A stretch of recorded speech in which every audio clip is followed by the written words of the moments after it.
왜 하필 하자 소송만 깊게 파고들게 되었는지. 건설과 손해배상 두 분야를 전문으로 받은 변호사시던데 그게 굉장히 드물지 않냐. 이게 하자 소송에서 중요한 거냐. 300개가 넘는 단지를 맡으셨다는데 가장 기억에 남는 단지는요, 우리 단지는 규모도 작고 하자도 애매한데 이런 것도 봐주시나요? 사건을 맡기면 변호사님이 직접 하나요? 아니면 다른 사람이 진행하나요? 상담하면 무조건 소송하라고 하실 것 같은데 소송 안 하는 게 더 나은 경우. 안녕하세요, 유희지 변호사입니다. 오늘은 Q&A 영상으로 찾아왔습니다. 많이들 궁금해하시는 부분들이 있으신 것 같아서 제가 궁금하신 부분에 대해서 답변을 드려보도록 하겠습니다. 제가 그래서 질문을 좀 뽑아봤거든요. 첫 번째 질문 한번 같이 보면서 진행을 해보도록 할게요. 왜 하필 하자 소송만 깊게 파고들게 되었는지, 어쩌다가 하자 소송을 하게 되었는지, 이 부점이 좀 많이들 궁금해하신가 봐요. 그래서 왜 하자 소송을 하게 됐는지. 이게 변호사에게 전문 분야는 운명처럼 다가온다라는 말이 좀 맞는 것 같기도 해요. 그래서 저는 원래는 제가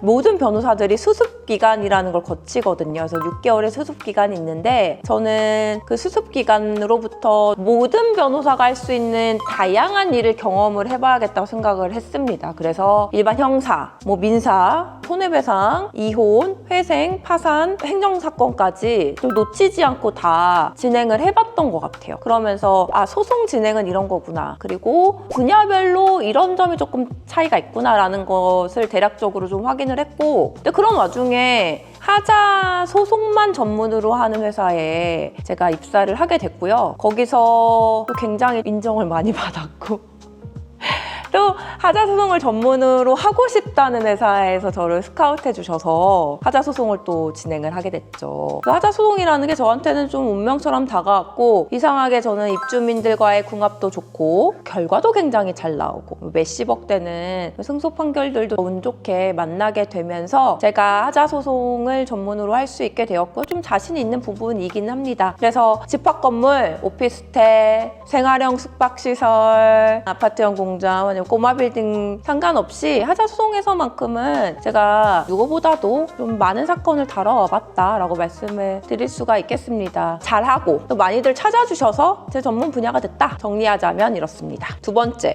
건설과 손해배상 두 분야를 전문으로 받은 변호사시던데 그게 굉장히 드물지 않냐. 이게 하자 소송에서 중요한 거냐, 이런 질문을 해주셨거든요. 굉장히 중요하죠. 하자 소송을만 이제 10년 가까이를 했다고 말씀을 드렸잖아요. 형사도 그렇고 이혼도 그렇고 변호사가 사실 굉장히 숫자가 많은데 전문 분야는 굉장히 또 좀 분야별로 차이가 있어요. 물론 변호사라면 모든 걸 다 할 수 있지만 그래도 아무래도 많은 사건을 다뤄본 부분은 좀 전문성이 다르다라고 말씀을 드릴 수가 있겠는데요. 하자 소송은 정확한 명칭은 하자에 가름하는 손해배상 청구 소송이에요. 그래서 건설에 대한 전문 지식을 갖고 있는 것도 굉장히 중요하고요. 또 한 가지는 많으면 1000명, 거의 1500명 가까운 사람들을 이렇게 한데 모아가지고 소송을 진행을 하는 거기 때문에 집단 손해배상에 대한 전문성도 반드시 필요한 영역이거든요. 저 같은 경우에는 건설 전문성을 좀 높이기 위해서 또 건설법무대학원이라고 저희가 직접 진학을 해서 건설법에 대해서 좀 더 심도 있게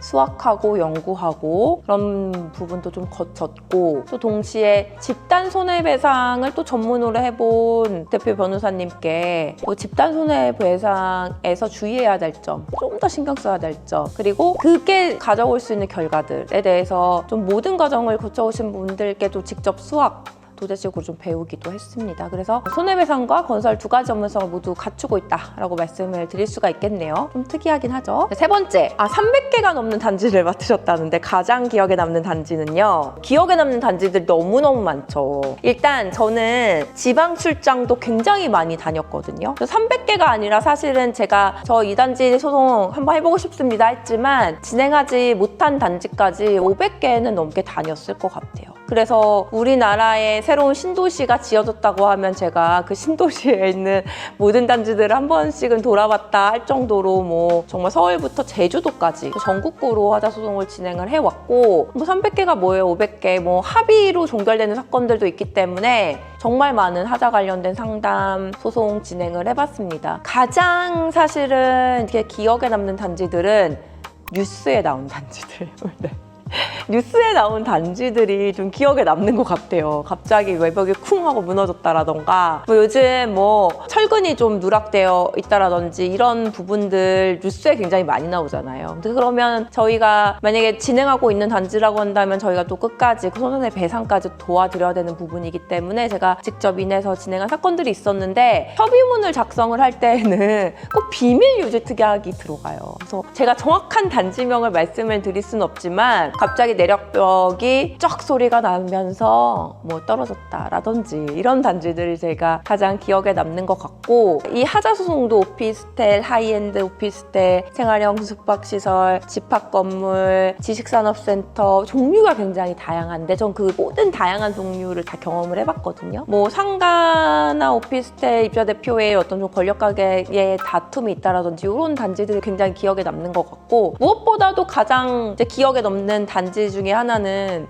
승소 금액이 굉장히 높았을 때가 기억에 남죠. 저희가 시공사의 자력을 보고 소송에 들어가는데 우리나라 시공사들 대기업이잖아요. 근데 그 시공사에서 저를 굉장히 좋아하진 않아요. 블랙리스트고 협의 자리에 가서 이렇게 딱 입주자 대표회의랑 앉으면 아, 유 변호사님 또 오셨네요. 제가 뭐 특정 시공사를 특정하진 않아요. 부산에서 거기도 하셨고 양산에서 거기도 하셨고 인천에서도 저를 만났는데 남양주에서도 또 뵙네요. 뭐 이런 얘기도 좀 많이 들었거든요. 그래서 유 변호사님 이력을 제가 미리 한번 검색을 해보고 왔는데 건설뱀 법무대학원 선배님이시더라 이렇게 하면서 자리에서 좀 얘기를 나누고 이랬던 적도 있는데 아무래도 제가 시공사를 상대로 크게 이긴 사건들이 굉장히 기억에 남죠. 거의 100억 원 가까이 승소를 했다라든지 하자 소송 규모가 굉장히 크기 때문에 한 번 승소하면 또 액수가 굉장히 큽니다. 그래서 큰 규모의 승소를 한 경우에도 굉장히 기억에 남았다라고 말씀을 드릴 수가 있겠네요. 또 한 가지 뭐가 있을까요? 아, 우리 단지는 규모도 작고 하자도 애매한데 이런 것도 봐주시나요? 규모가 작다. 제가 대형 단지, 큰 단지만 선호하는 것은 아닙니다. 물론 큰 단지를 또 많이 경험을 해봤죠. 그리고 큰 단지를 많이 경험해봤기 때문에 작은 단지도 정확하게 잘 진행을 할 수가 있는데요. 저희가 소송 여부를 결정할 때 중요한 거는 크고 작음이라기보다는 정확하게 입주자 대표회의가 결성이 되어 있는지 좀 보는 것 같고 시공사를 상대로 소송을 하는 거기 때문에 혹시나 시공사가 파산이라든지 회생이라든지 이런 좀 집행이 불가능한 사유가 있진 않는지 좀 검토를 하고 저희가 들어가고 있는 것 같고요. 그것보다도 좀 중요한 거는 제척 기간 안에 채권 양도가 되어 있는지 몇 년 차 아파트에 해당하는지 10년 차가 넘은 경우에는 사실상 이 제척 기간이 거의 다 도과된 경우가 많기 때문에 그런 한 3가지 포인트를 확인하고 들어가지 작은 아파트라고 해서 저희가 작은 뭐 세대라고 해서 진행을 하지 않는 경우는 거의 없는 것 같고 오히려 세대당 평균 금액은 거의 좀 비슷해요. 제가 진행을 한 경우는 조금 더 높겠지만 그래서 세개당 평균 금액을 가지고 대충 이제 계산을 해서 정확하게 금액도 알려드리고 그런 경우가 있고 하자가 좀 애매하다라고 말씀을 드렸는데 중대하자만 하자라고 생각하시는 분들이 있으시더라고요. 그런데 생각보다 중대하자만 하자인 게 아니라 우리 눈에 보이는 미관상 하자, 안전상 하자 모든 것이 하자에 해당합니다. 제가 볼 때에는 입주민들은 하자가 생각하지 않은 것들을 더 중요시 여기는 것 같아요. 입주민들 눈에 보이시는 하자만 생각하시는데 그게 전체 하자의 약 한 10%, 10에서 14%도 되지 않는 경우가 많고 나머지 86%, 나머지 90%는 사실은 전문가들만 알 수 있는 하자들이 있고요. 굉장히 세밀합니다. 정말 작고 찌찌한 하자 항목들도 많아요. 그래서 큰 하자 항목뿐만 아니라 작은 하자 하나하나가 합쳐져서 큰 하자가 되는 거기 때문에 저는 하자가 애매한 경우도 당연히 뭐 선임을 해서 진행을 하고 있고 제가 맡게 되면 애매한 하자도 정확하게 이건 하자가 맞다 아니다 구분 지을 수 있기 때문에 뭐 그렇게 확인을 하는 것이지 애매한 하자라는 세상에 없는 것 같아요. 사건을 맡기면 변호사님이 직접 하나요? 아니면 다른 사람이 진행하나요? 그렇죠. 이제 변호사의 구조에 대해서 잘 모르시는 분들이 많아요. 근데 우리나라 분들은 좀 어떻게 생각하시면 뭐 법무법인은 굉장히 크고 개인 법률사무소는 작고 뭐 이렇게 생각하시는데 사실은 변호사들은 각계 전투인 경우가 굉장히 많거든요. 근데 주의해야 될 것은 이렇게 전문 변호사, 담당 변호사가 누구인지를 보셔야 되는 게 굉장히 중요해요. 그래서 내가 사건을 믿고 맡긴 변호사랑 실제로 소송을 수행하는 변호사가 다른 경우에는 굉장히 좀 많이들 이렇게 컴플레인을 하시는 경우도 있어요. 근데 저는 그런 점을 너무 잘 알고 있기 때문에 사건의 처음부터 끝까지 제가 진행을 하고 있고요. 직접 하자도 눈으로 보고 또 그리고 소송을 할 때도 영혼과 혼을 담는 것을 굉장히 즐긴다라고 말씀을 드릴 수가 있겠습니다. 웬만하면 처음부터 끝까지 웬만하면이 아니죠. 처음부터 끝까지 제가 진행을 한다라고 말씀을 드릴 수가 있겠네요. 네, 제가 직접 진행을 합니다. 상담하면 무조건 소송하라고 하실 것 같은데 소송 안 하는 게 더 나은 경우, 그런 경우 있죠. 소송 안 하는 게 더 나은 경우, 이럴 경우에 소송하지 마세요. 제가 막 이렇게 말씀드리는 경우가 있어요. 최근에도 있었어요. 이제 친한 친구의 언니가 집을 파신 거예요. 집을 파셨는데 매수인분이 여기 누수가 있었는데 나한테 고지 안 하고 이 집을 팔았다라면서 매도인의 하자담보 책임을 근거로 소송을 거셨어요. 근데 제가 속가를 봤더니 소송 가액이 800만 원이더라고요. 근데 이제 누군가에게는 800만 원이 굉장히 큰 돈이죠. 굉장히 큰 돈이고 이제 매도인 입장에서도 고지를 하고 고지를 하지 않았다는 이런 부분에 쟁점 사실이 있기 때문에 양측 다 특히 매도인 입장에서도 억울한 점이 있는 사안이었는데, 근데 이제 800만 원짜리 누수하자, 뭐 1000만 원짜리 누수하자, 하다못해 2000만 원짜리 누수하자를 개인이 진행하시게 되면요, 사실은 배보다 배꼽이 더 큰 경우가 굉장히 많이 있습니다. 하자의 견적이 총 내가 하자를 보수받는데 드는 돈이 800에서 뭐 1000만 원이면 되는데, 우리나라는 하자 입증을 하려면 감정이라는 걸 해야 돼요. 근데 감정인이 현장에 나와서 감정을 확인하고 또 감정 보고서까지 만들어지는 그 과정이 생각보다는 이제 굉장히 수작업, 그리고 이제 어쨌거나 인력이 들어가는 부분이기 때문에 감정료가 굉장히 비쌉니다. 네.